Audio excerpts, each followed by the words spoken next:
What is going on, everybody? Welcome into the live as OKC takes care of business in game 2. That is how you bounce back after an unfortunate loss. OKC wipes the floor 149 to 106. What a game. What a night to be a Thunder fan here. I mean, you want to talk about responding to adversity on the biggest stage the whole season. This is it right here. Just crazy stuff out of this game. What are you guys thinking? Is everybody muted? No. I was gonna say. Well, go ahead. Yeah, you got it. Okay. I was just gonna say the highlight for me was seeing Swipe a Cam on X, just crying on my timeline the whole time. But outside of that, like having a 43-point win after what happened and the adjustments Mark Daigneault clearly made on Jokic was a huge impact. I think he locked in between Hartenstein and Chet, them locking in on the defensive end. And the key to this game, I was telling King Capers earlier in his live stream, was we were not giving Jokic the space in the paint that we had the previous game. And I think that was the biggest adjustment for this game that really led to us finding something out. And, you know, we'll carry that on for the rest of the series. And obviously there'll be more adjustments, but I thought that was the biggest one. What do you think, Jack? You go ahead, Jack. You go ahead. I think the main difference was, well, the one thing that stood out to me was Caruso getting less minutes, even though obviously he was our best player last game, in my opinion, but it seemed to work. And then Isaiah Joe fell out of the rotation as well, I noticed. But then you have to supplement the J Will increased minutes because he was just locking Jokic up. So that's just how it's going to go, really. Isaiah Joe and, yeah, they're going to lose their minutes, but if we can win by 40, then it'll be worth it. It just kind of is what it is.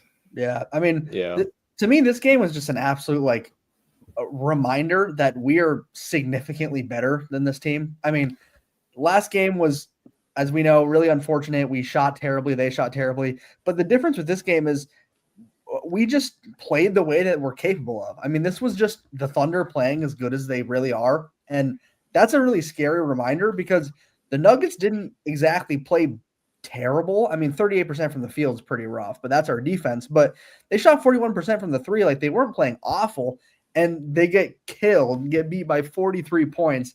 I mean, that's just – it's just insane how much better of a team we are. Like, this team is so good, and sky's really the limit for them. The only thing that's keeping them from winning it all is going to be themselves. I mean, at the end of the day, that's our biggest enemy is ourselves. There's no team that I'm confident can take us out.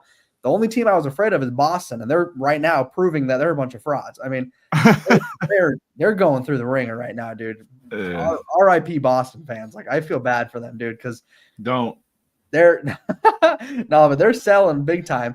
And then we watch the Cavs getting. I mean, realistically, if we just take care of business with this series, our path is looking better and better each day if the East turns out the way it's looking. So, and it hurt Steph Curry too. Yeah, exactly. So this no Luka LeBron. Keep taking care of business on our end because we are better. We're better than this team. We just are. It's pretty obvious. We're deeper. We're a better shooting team. We're a better defensive team. We swing the ball better. I mean, half the time I was watching the game tonight, we had the most miraculous ball movement, and it looked like Denver was just chasing each other, trying to figure out where the ball was going.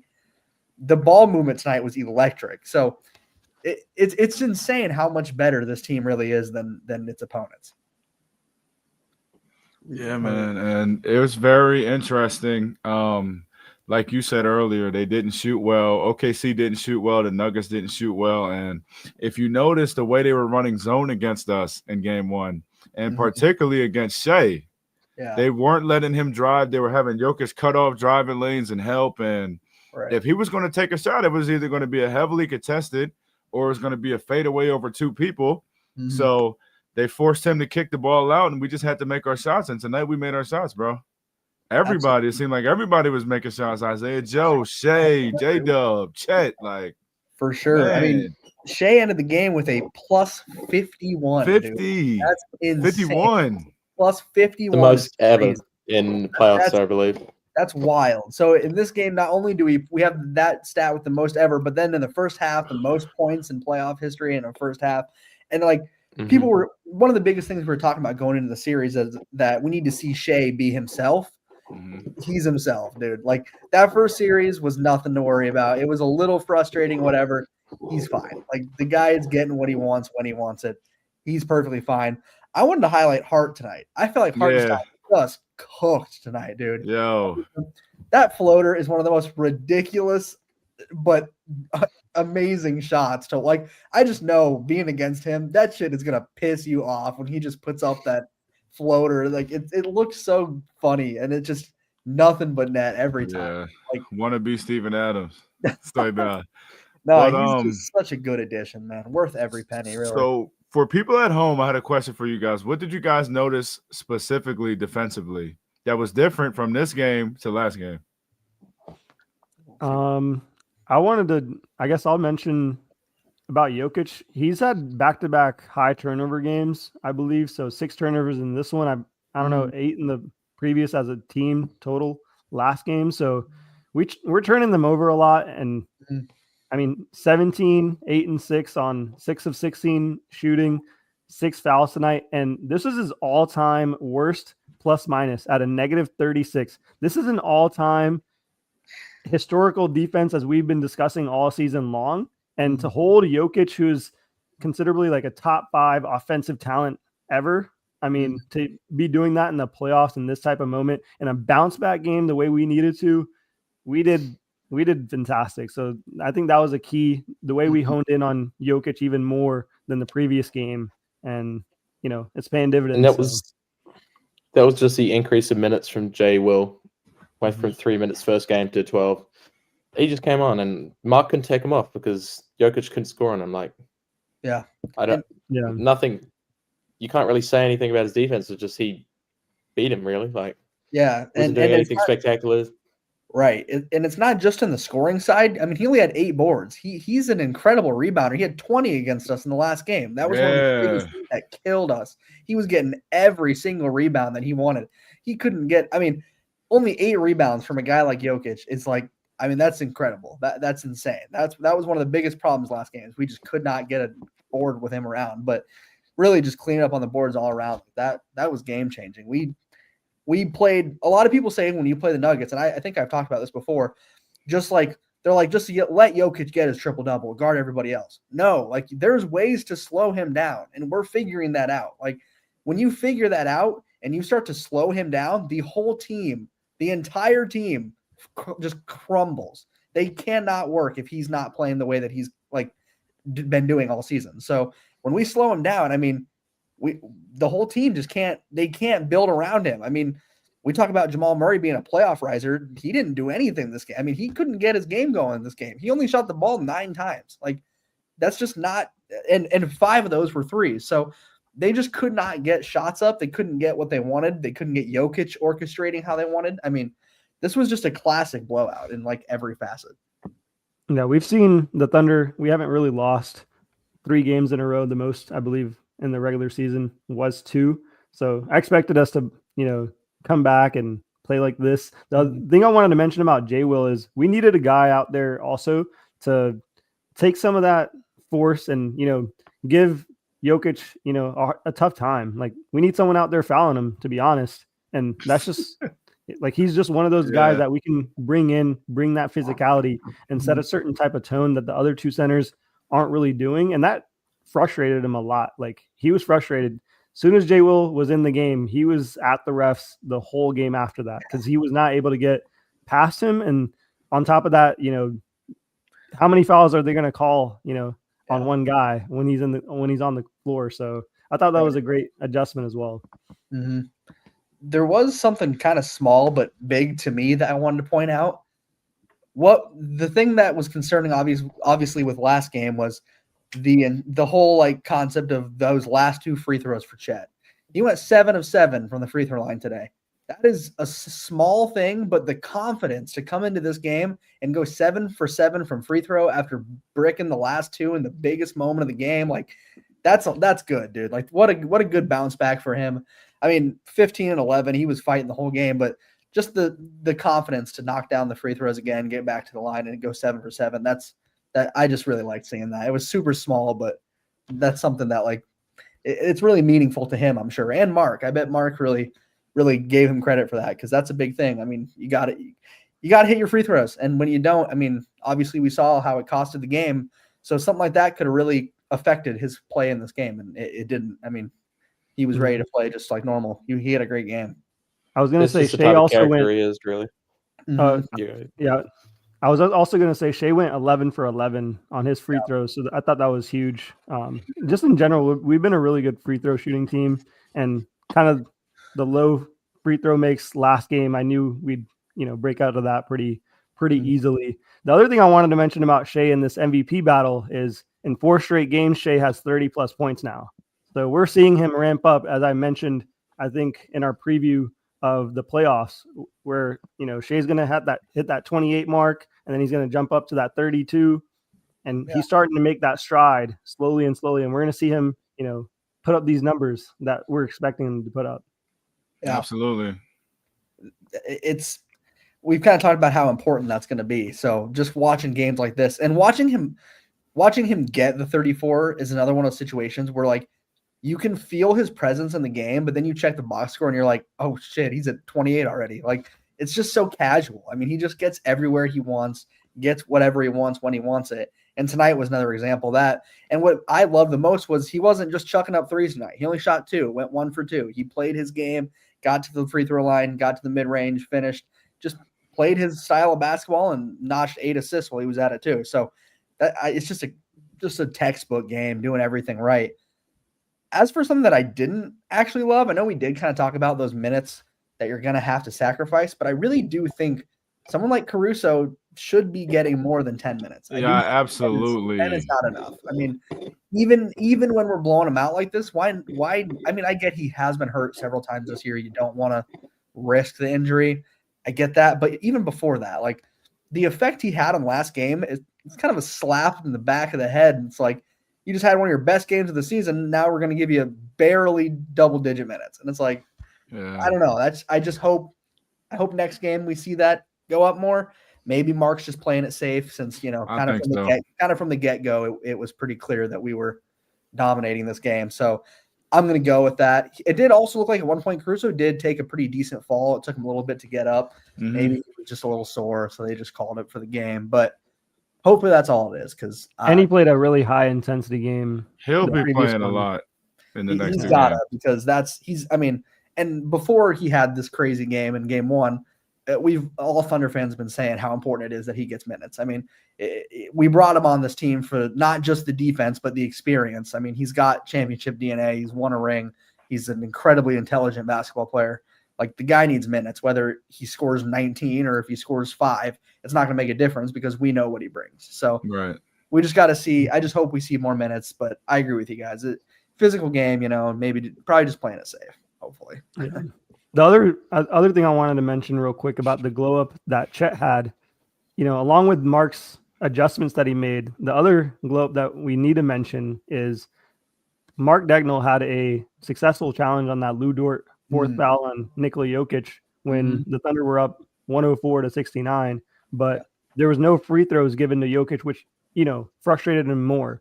So I thought that was a great challenge. So between, getting the correct challenge call, making our free throws, we kind of righted our wrongs from the previous game. So I love that for us.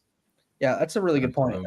That's something that I didn't even really think about, but yeah, that's a good point. And it was also, to go even more into how it went the first game, it was trusting his players. I mean, his guys came over and told him, like, that was not a foul, and he trusted them that time, So looking back on that first one, obviously that was the problem, is he didn't go with Shea, but he went with what the players said this time, and it paid off. So that's a good point. But another thing I wanted to point out is Lou Dort didn't even offensively have that great of a game, and we still won by this much. Like, he was doing his stuff on defense. Like, I'm not saying he had a bad game, but 4 for 13, 2 for 9, not great shooting by any means, but, like, that's out of character for him.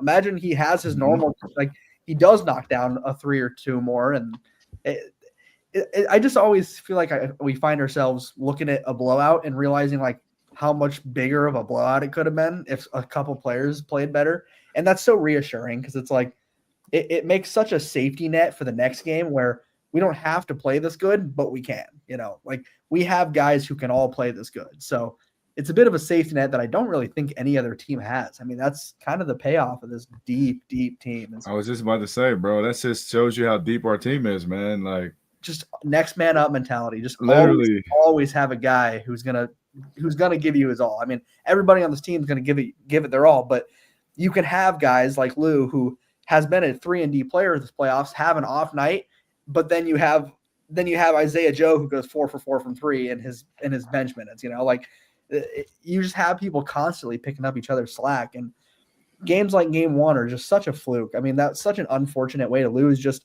given the fact that we just shot so poorly. So that's reassuring as well. Like, that shouldn't be happening, and it probably won't happen to that extent again. I mean, that was about the lowest I think it's going to get, was that game right there. So, and this was an example of that.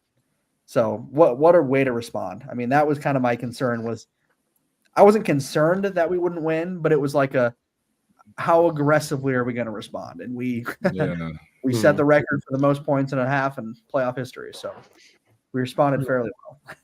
Yeah. Now we have to watch their response, because no team's going to come. It's still going to be tough into game 3. And in Denver. They're not going to come into game 3 after getting completely punked like that. No. And just, This isn't going to be like Memphis. Come out strong. This isn't going to be like Memphis, where we beat them by 50 the next one game and then beat them by 20 the next. I mean, they're going to respond. We're in Denver. I mean, I definitely expect a really close game for this next one if we're not fully ready. But that's kind of what I'm ready to see is for this game 3. I'm interested to see what the pace is. If we come out and play the slow game, just try to take it slow, or if we come out quick, come out firing. I'm really interested to see what kind of game we're going to play. If we're going to try to use the momentum and push the pace against the crowd, you got to kind of quiet them down, get the pace going, or are we going to just play a slow game? It'll be interesting to see. What do you guys think is going to be the kind of way the game 3 goes? Probably a slow game. Yeah. I just think like they'll come out and just try to see what Denver does, take things slow, not try to force anything. I hope so anyway. That's just me, but I actually had a question, fellas. I have to address the elephant in the room. How are we feeling about J-Dub performance? What's your guys' thoughts on that? And I see somebody just said it in the chat. They're concerned about J-Dub on offense. 2 of 12 from 3 and 9 of 31 from the field through 2 games. He improved, but half were with SGA in. He continues to struggle in that second unit.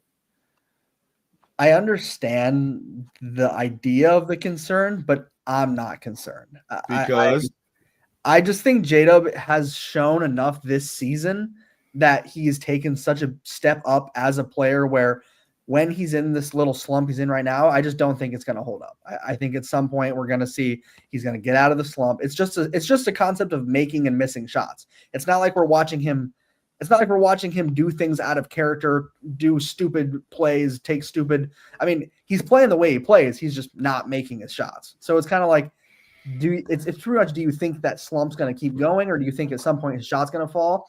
And I'm leading his shot's just going to fall. He was an all-star for a reason this year. I mean, he improved his game. I just don't believe that he's going to stay in this little shooting slump. But I mean, even outside of the slump, like, he's not playing bad. He had 17 and 7 tonight. Like, it's not what we need necessarily, but when our team's so deep, that is one of the things that we can kind of like rely on. But at some point, you need your 2A, 2B, whatever we're going to call him, option to show up more. So I do agree he's got to show up a bit more, but I'm not upset. Like, I don't know. I'll let Jack or Satbeer give it a go here, but I'm not worried yet. I have no worries at all, because, like, do we need to call on our second option when we're up 40 points? You're not always going to be up 40, though, Jack. You're not always going to be up 40, Jack. He's going to have to perform. The whole team's, like, the Pistons are firing. Shea got 34 and 84% from the field. Like, we're not looking to him for points, or we're not relying on him for that in this game. And he did a great job of facilitating 7 assists. And it would worry me if he was doing, like, obviously his production has stepped down and he's not being used as much this game. It would worry me if he was doing that inefficiently, but he's still shooting 54% from the field. I mean, I'm not worried at all. I think he'll show up in the big moments when we need him to, but we didn't need him today. So Yeah. Did call The us other over. thing I'm gonna step in and talk about from J-Dub's perspective. I think Gay put it the best way is he's not doing anything out of character. His shot's just not falling. But if you're just not looking at the previous game, his shooting splits for this game was 6 for 11. That's kind of typical for him from like a percentage perspective, and he'll probably get closer to the average. But also we got to think about the fact that this team is just so deep between the guard lineups that even if he's not playing well, we have guys that can respond in the second unit, like a AJ Mitchell, now that he's back. So the reliancy that we had on him was due to injuries. We had Chet out for a long time, other factors. So with the fact that we're, like Jack mentioned, hitting on all cylinders, we don't need that same level of production in the playoffs from him. So not too worried. I do have, I don't know if it's a take, but I do believe we're going to see him get his scoring going. I really do. I think we're going to see at some point in this playoffs, I think he's going to get back up to that 20 points per game average. I do. I'm very confident in him this year. He's just shown so much in terms of that consistency coming back all season long, taking better shots, not forcing the ball as much. And just because he's having a slightly off few games in a slump doesn't mean I'm just going to immediately dip out and start saying that he's got to step it up. He's got to step it up. I mean, you can say he's got to step it up. Yes. But like, I'm not calling him out. I'm not done with him. I'm not worried about him. I think he'll bounce back perfectly fine. But that's kind of the thing is like, you guys are talking about depth, obviously, like we don't need J-Dub to be doing this. I do think he's kind of like the piece to the puzzle that would like ensure the championship, because if he is doing that with the depth, who is beating us? I mean, nobody. If he starts averaging his 20 plus and our depth is hitting on all cylinders, oh man, like that's crazy. So I think at some point that's going to click. Honestly, I think it's either going to be this next round when we probably play the Timberwolves. I don't know, maybe Golden State will pull it off, but without Curry, it's going to be tough here for a bit. But yeah, I can see it being against the Wolves in the Western Conference Finals and just completely handling them in that series. And then it's the big show. I mean, once you made it to the finals, that's where we're going to see if J-Dub's going to step it up for sure or not, or if he's going to go back to this inconsistency. So I'm going to lean that. I think his points are going to go up and we're going to see him really rise. I got to also mention, this is not even a slump. This is just a one game thing that we're looking at, because the previous 4 games, he was one of our best offensive players. So can't really, obviously it's a different series. We played Memphis versus the Nuggets, but he'll step it up here. Like he's doing fine in the second game. We still got a couple more games left. We'll see him, play like his regular self. Maybe not on the same points per game, but from an impact perspective, like he's grown as a player from a defensive aspect. He's one of the most impactful defensive players on the Thunder. We saw how he could play that center position when Chet was out. So that translates still with how he's playing right now from a defensive standpoint. So that's still a big leap, even if he's giving us less points. Like he still just as impactful in terms of being like an all-star caliber player. So yep. He brings a lot of energy too. We've always talked about him kind of having that like shades of Westbrook mentalities with the energy. I mean, he gets the big dunks, the alley-oops, he gets yelling. I mean, that's a lot more important than I think a lot of people realize. Like it doesn't, you can have players who like only average 6 points per game. Like, but if they come off the bench and they're bringing the energy, like Jay will, for example, that's like, I mean, that's worth its weight in gold. Like a player like that, who's just so electric and so fun, like, especially at home, like that alley-oop Shea to Jada, like that got the place going for sure. Not that we needed it at the moment. I mean, we were handling business pretty well, but so the energy Jada brings alone is worth a lot. I mean, he'll have off games. I'm not saying he's perfect. I'm not saying that he's some superstar. He's not a superstar, but he's our second fiddle. We need the guy. I mean, it doesn't matter if he's off or not. We need him. I just think what he brings on and off the court is so valuable. He's such a Thunder player. Like it's just, we've talked about absolutely, like it's so important. Yeah. Absolutely. Even if his misses feel like they're really loud, but his makes are even louder. So that's what I would say to that comment in the comment section. And I guess the other thing I wanted to point out real quick, I had some other stats and whatnot pulled up. So the Celtics scored 90 total points. The Wolves scored 88 last night, and the Thunder just scored 87 in the first half. Just had to put that out there for anyone. Wait, say that one more man. time, bro. Say that one more time for the fans at home, bro.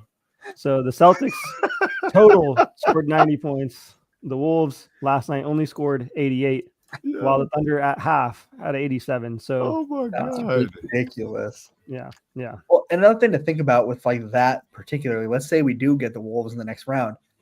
They're not doing that because Golden State's defense is clamping them up.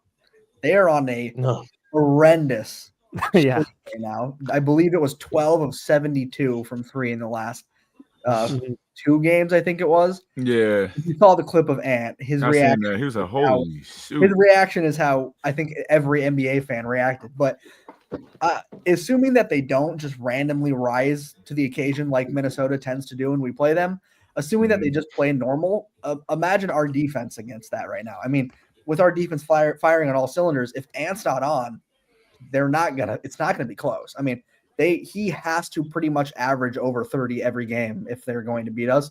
And I know I'm talking ahead here. We still got to win the series we're in right now, but I'm just trying to think of at least, I don't know. I don't want to get too arrogant because it's only 1-1. The series is basically back to 0-0, but this game just like reminded me that last game was such a fluke and that we're just a better team. I mean, and that doesn't mean we're insured to win, better teams lose. Like we've seen that. I mean, Cleveland's pretty much the better team, but the Pacers are rising right now. So we could still lose the series, but if we just play even like half of what we're capable of, we're a better team. Like we just are. Oh, what's this here from Landon? Let's see if we got to say one thing. How about that Thunder shout out? The Thunder shout out. Oh, baby. Oh, yeah. Pretty good. That was really good. When he looked like he was about done for the night. He was like sitting down. He was chilling, drenched in sweat, man. Dude, he's got to get like a bucket and see how much sweat he gets out in one of those games. It's got to be an outrageous amount of sweat. No, but Thunder shout out for sure. That was sick. That was awesome. Yeah. Just a good comment as well. Wiggins finally playing. 10 points. Yeah, it's 15. good to see him. He looked confident too. He wasn't forcing shots. He was taking good looks, some good shots for sure. 10 points in 15 minutes. I mean, that's on 50% from both the field and 3-point. That's efficient for sure. I mean, that's what you need out of your bench. We get 3 guys on our bench dropping double digits. Like you can't ask for much more than that. And then we were talking earlier about all the other guys who maybe didn't have as good as games as they normally would. So there's just so many like safety nets, so many like contingencies for this team that reassure you where, okay, well, let's say maybe Mitchell doesn't drop 10 next game. Maybe Wiggins doesn't drop 10. Okay, well, maybe Lou Dort hits 2 more of his threes and now he's got 18 instead of 12. Maybe J-Dub hits a couple more of his shots. Now he's got 23. Suddenly you made up for all those points without like the whole team switching how they were playing. Like there's just so many options, so many different variables for how this team can win a game. And that's offensively. Defensively, you're going to get the same thing every night. The most consistent, aggressive, 110% hustle. That will be there every single night, regardless of if we win or lose. It was there in game 1. It's always there. It's just a matter of if the offense can put it together. And right now, I mean, this feels really good. Going into Denver, this feels good. We got a lot of momentum, but we can't let it slip. We can't just let that momentum convince us that the series is over. True. I thought you made a really good comment there about just how the Thunder are playing right now. This is something that Mark Dagnall said after the game. He said, I didn't look at tonight like a response. I looked at it as we're being who we are. So that's a huge statement by him. I got a couple of stats I wanted to point out here. So the record for most players on the NBA team to score 10 plus points in an NBA playoff game was set by the Thunder today with 8. We had SGA, Chet, J-Dub, Lou Dort, iHeart, Wiggins, Joe, and AJ Mitchell to set that record. And the second record that we set today was we had the most active NBA players to score in an NBA playoff game with 14. That was achieved today as well. So that just shows. Say it again. Was that 6 players? Well, the previous stat was 1, 2, 3, 4. Oh, 5, players who have scored. I understand. I got Yeah. you. My bad. 8 players to score 10 plus in the playoffs. That was one record, and the second record was that we had the most players of 14 to score in an NBA playoff game. So that means we went 14 deep in a playoff game, and that's never been done before by any other team, which is crazy. And it's not just against. I mean, again, I don't mean to throw more shade at Memphis, but that's not against a team like Memphis. That's against a team that won a championship a couple years ago, a team that's been very good this season with Jokic at the helm. I mean, the Nuggets are not a joke. Like, they're a very good team, and everybody who touched the court today scored. I mean, that's crazy. That's dominant. It's just it's just good to see, man. This was needed for not just for the players, but I feel like a lot of just the fans. Everybody, bro. Think about how we were this time 2 nights ago. Exactly. Yo. I mean, crashing out. Yo. And look I crashed out. And look at some of the other teams. I mean, Cleveland and Boston both go into game 2, and neither one of them come out with a win, and we're the one that did come off on top. I mean, we'll see how this game goes tomorrow for the Minnesota series, but as of right now, we're the only higher seed that ended up winning the second one. So yeah. I also want to point out real quick on that comment of all the analysts that I heard in all the talk shows, they were most concerned about the Oklahoma City Thunder going into this game compared to the Celtics or the Cavaliers. Even with the Cavaliers injuries, they still felt like they could have pulled that over compared to us, where we had to face an championship level core and a former MVP with Jokic. So that's a big statement that we just made, that we were really doubted by most of the analysts. ESPN, I know Stephen A was going off about us, and so I'm really happy that we pulled it out the way we did. Chuck was giving us a lot of credit in this game. He was going on and on about how Shea's the MVP and how we're going to the championship, and it was nice to get some love for a little bit, because you're right. Chuck's had his best year with takes. Usually, I think like the previous couple of years, he's always off with his guarantees. So he's been better off this time around. Yeah, for sure. All right. Well, if you guys are good, I think we'll go ahead and wrap it up there for sure. Everybody who tuned in, we always appreciate you guys dropping comments and just listening to us talk pretty much. For sure. Definitely a good time. Thank you again for King Capers for coming on, joining us Anytime, here. Bro. Always awesome having you. As many Thunder fans as we can get, man. Always a good time for sure. But as always, thank you guys for hopping into the live. Get ready for game 3, and we will catch you guys after that one. Peace out. Thunder up, baby. Let's go. Yes, sir.